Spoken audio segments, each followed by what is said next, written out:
दोस्तों, आज का यह वीडियो आपके लिए बहुत ही खास होने वाला है और आपके बड़े से कन्फ्यूजन का यह अंत करेगा। आज की इस वीडियो में हम सुपर टेट के 3 अटेम्प्ट की सच्चाई को जानेंगे। बिहार में अब जो शिक्षकों की नियुक्ति होगी बीपीएससी के माध्यम से होगी। बीपीएससी द्वारा आयोजित लिखित परीक्षा को उत्तीर्ण करने के बाद ही कोई व्यक्ति शिक्षक बन पाएंगे।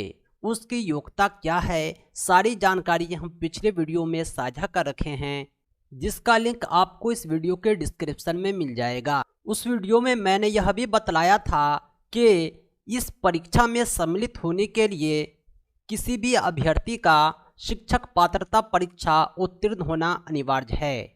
शिक्षक पात्रता परीक्षा जो उत्तीर्ण नहीं हैं वे दक्षता परीक्षा उत्तीर्ण भी हैं, फिर भी इसमें सम्मिलित हो पाएंगे। उदाहरण स्वरूप 2012 से पहले जो शिक्षकों की नियुक्ति हुई थी, नियोजन हुआ था, चाहे वो शिक्षा मित्र हों चाहे वो नियोजित शिक्षक हों, उन्हें दक्षता परीक्षा में सम्मिलित करके शिक्षक पात्रता परीक्षा के इक्विवेलेंट माना गया था।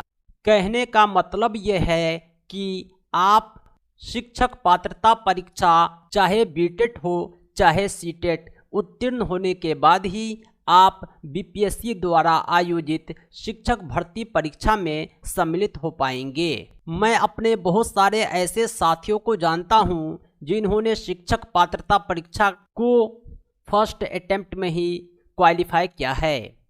हमारे बहुत सारे साथी ऐसे भी हैं जिन्होंने दूसरी और तीसरी बार में क्वालिफाई किया है। कुछ साथी हमारे ऐसे भी हैं जो 3 बार में भी क्वालिफाई ना कर सके, फिर उन्होंने चौथी 5वीं बार प्रयास किया, अंततः शिक्षक पात्रता परीक्षा में सफलता प्राप्त किया है। हमारे कुछ साथी ऐसे भी हैं जो 5 या अधिक बार शिक्षक पात्रता परीक्षा में सम्मिलित होने के बाद भी क्वालिफाई ना कर सके, उनका प्रयास आज भी जारी है और हर आगामी शिक्षक पात्रता परीक्षा में वे सम्मिलित होने के लिए तत्पर रहते हैं। अब सवाल यह उठता है कि शिक्षक पात्रता परीक्षा उत्तीर्ण करने के बाद इन्हें शिक्षक बनने के लिए बीपीएससी द्वारा आयोजित शिक्षक नियुक्ति हेतु लिखित परीक्षा में सम्मिलित होना होगा। इन अभ्यर्थियों को कितनी बार सम्मिलित होने का अवसर मिलेगा, इसे ही कहते हैं अटेम्प्ट। बहुत सारे कैंडिडेट ऐसे भी होंगे जो फर्स्ट अटेम्प्ट में ही बीपीएससी की भर्ती परीक्षा को क्वालिफाई कर लेंगे। बहुत सारे अभ्यर्थी ऐसे भी होंगे जो नहीं कर पाएंगे। अब सवाल ये उठता है कि जो अभ्यर्थी शिक्षक पात्रता परीक्षा फर्स्ट अटेम्प्ट में क्वालिफाई करने की योग्यता नहीं रखते हैं, क्या वह बीपीएससी द्वारा आयोजित भर्ती परीक्षा को एक बार में क्वालिफाई कर पाएंगे? कर भी सकते हैं, लेकिन संभावना कम है। इसीलिए आपको अवसर दिया गया है कि आप इसमें बार बार सम्मिलित हो सकते हैं, लेकिन कितनी बार, इसी जानकारी के साथ हम आपकी शंकाओं को दूर करेंगे। दोस्तों, बिहार में जब भी शिक्षकों की बहाली हुई है वो किसी न किसी नियमावली के अधीन हुई है, चाहे वो 2003 की बहाली हो, चाहे 6 की बहाली हो, या उसके बाद की बहाली हो, या शिक्षक पात्रता परीक्षा के बाद की बहाली हो। हर समय पर नियमावली 2006, नियमावली 2012, नियमावली 2019 कोई ना कोई प्रभावी रहा है। वर्तमान में शिक्षकों की जो बहाली होगी वो किसी अन्य नियमावली के आधार पर होगी। जो अब का नवीनतम नियमावली है वह नियमावली 2023 है। चाहे 7वां चरण हो, चाहे इसके बाद की कोई भी शिक्षक भर्ती हो, सब पर ये नियमावली प्रभावी रहेंगे। इसी नियमावली के आलोक में शिक्षकों की नियुक्ति बीपीएससी के माध्यम से की जाएगी।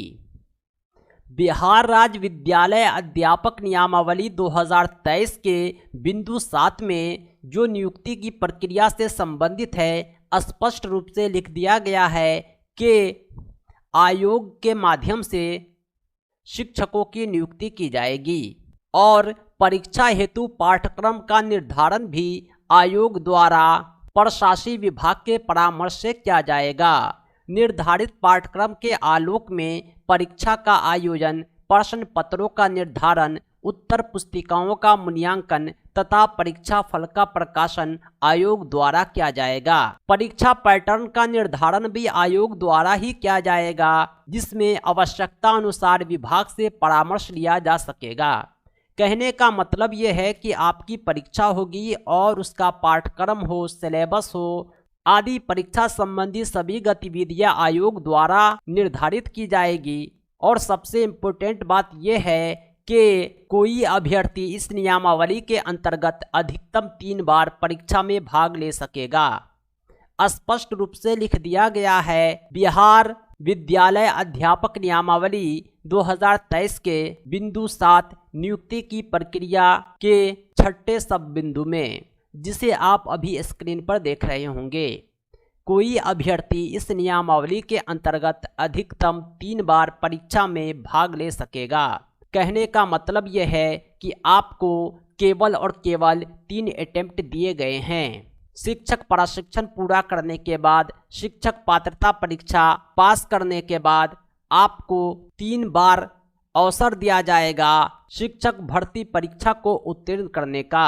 यूपीएससी द्वारा आयोजित इस लिखित परीक्षा को अगर आप 3 बार में उत्तीर्ण नहीं कर पाते हैं तो आपको चौथी बार सम्मिलित होने का अवसर नहीं दिया जाएगा। बहुत सारे लोग इस नियम से असंतुष्ट हैं कि 3 ही बार अवसर क्यों मिल रहा है। शिक्षक प्रशिक्षण, शिक्षक पात्रता परीक्षा के बाद 3 बार में ही ऐसी निराशा हाथ आएगी कि भविष्य में वे शिक्षक नहीं बन पाएंगे।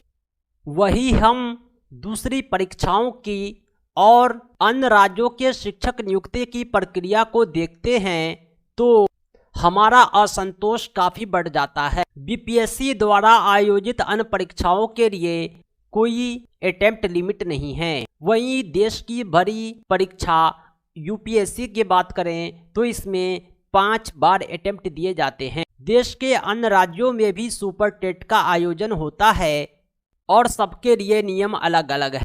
चाहे केवीएस हो, चाहे डीट ट्रिपल एसबी हो, चाहे रीट मेंस हो, चाहे हरियाणा की शिक्षक भर्ती परीक्षा हो या अन्य राज्य की, अधिकांश जगह बार बार सम्मिलित होने का अवसर दिया जाता है।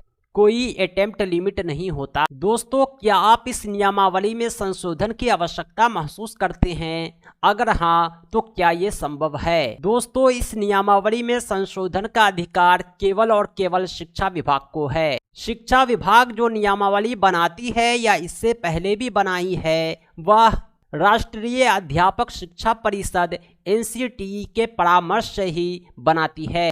इसे बिहार के राज्यपाल का भी अनुमोदन प्राप्त होता है। साथ ही साथ वह शिक्षा नीति को देखते हुए इसे तैयार करती है। वर्तमान में जो नवीनतम शिक्षा नीति है वो नई शिक्षा नीति 2020 है। नई शिक्षा नीति 2020 में भी शिक्षक पात्रता परीक्षा के बाद एक परीक्षा के आयोजन का परामर्श दिया गया है। साथ ही साथ अन्य प्रावधानों पर भी प्रकाश डाला गया है जिसे इस नियमावली में सम्मिलित किया गया है। राज्य सरकार द्वारा शिक्षकों की भर्ती पहले भी हुई थी और उसके अलग अलग नियम थे।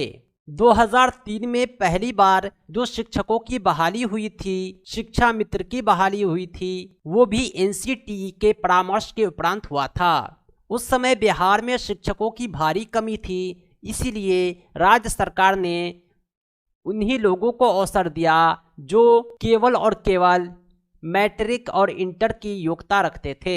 शिक्षक भर्ती के लिए उस समय न शिक्षक प्रशिक्षण था, न कोई शिक्षक पात्रता परीक्षा। जब शिक्षा का अधिकार अधिनियम 2009 आता है तो शिक्षक पात्रता परीक्षा को अनिवार्य कर दिया जाता है। बिहार सरकार ने भी 2011 में प्रथम बार शिक्षक पात्रता परीक्षा का आयोजन किया था। इसके उपरांत 2012 में शिक्षक नियोजन नियमावली 2012 आता है और उसके बाद की बहाली में शिक्षक पात्रता परीक्षा को अनिवार्य कर दिया जाता है। उसके बाद भी अप्रशिक्षित शिक्षकों की नियुक्ति की जाती है, क्योंकि प्रशिक्षित शिक्षकों की बिहार में काफ़ी कमी थी। इसी प्रकार छठे चरण की शिक्षक नियोजन नियमावली 2019 के आलोक में होता है। इस समय आवेदन का अवसर केवल और केवल उन्हीं को दिया जाता है जो प्रशिक्षित हैं और शिक्षक पात्रता परीक्षा उत्तीर्ण हैं। लेकिन आगामी शिक्षक भर्ती में नियम पूरी तरह बदल जाएंगे। बीपीएससी द्वारा आयोजित भर्ती परीक्षा में सम्मिलित होना होगा उन सभी शिक्षकों को जो शिक्षक पात्रता परीक्षा और शिक्षक प्रशिक्षण पूर्ण कर चुके हैं। इन शिक्षकों को अधिकतम 3 बार ही परीक्षा में भाग लेने का अवसर दिया जाएगा। यानी यह स्पष्ट है कि बीपीएससी द्वारा आयोजित सुपर टेट यानी शिक्षक भर्ती परीक्षा में 3 अटेम्प्ट ही दिए जाएंगे। राज्य सरकार शिक्षा विभाग पूरी तरह स्वतंत्र है नियमावली बनाने के लिए और नियमावली में संशोधन करने के लिए। हर बार यह शिक्षा नीति और राष्ट्रीय अध्यापक शिक्षा परिषद के मापदंडों को देखते हुए अंतिम निर्णय लिया करती है। अनेकों शिक्षक संघों ने इसमें संशोधन की मांग की है। अगर शिक्षा विभाग संशोधन भी करती है तो एनसीटीई के परामर्श से और नई शिक्षा नीति के आलोक में ही कोई कदम उठाएगी। दोस्तों, इस संबंध में आपकी क्या राय है इस वीडियो के कमेंट बॉक्स में ज़रूर साझा करें। अगर आप किसी भी परीक्षा की तैयारी कर रहे हैं, विशेष रूप से शिक्षक पात्रता परीक्षा की, सुपर टेट की, बिहार में आगामी होने वाली शिक्षक भर्ती परीक्षा की, तो आप हमारे YouTube चैनल को ज़रूर सब्सक्राइब करें। हमारे चैनल पर आपको इन्फॉर्मेशन के साथ साथ कंप्लीट प्रिपरेशन भी मिलेगा। हम PDF नोट्स, मॉक टेस्ट के माध्यम से परीक्षा की कंप्लीट तैयारी कराते हैं। हमारी ये उपलब्धि और आपके प्रयास से आपकी सफलता सुनिश्चित हो पाएगी। Thanks for watching.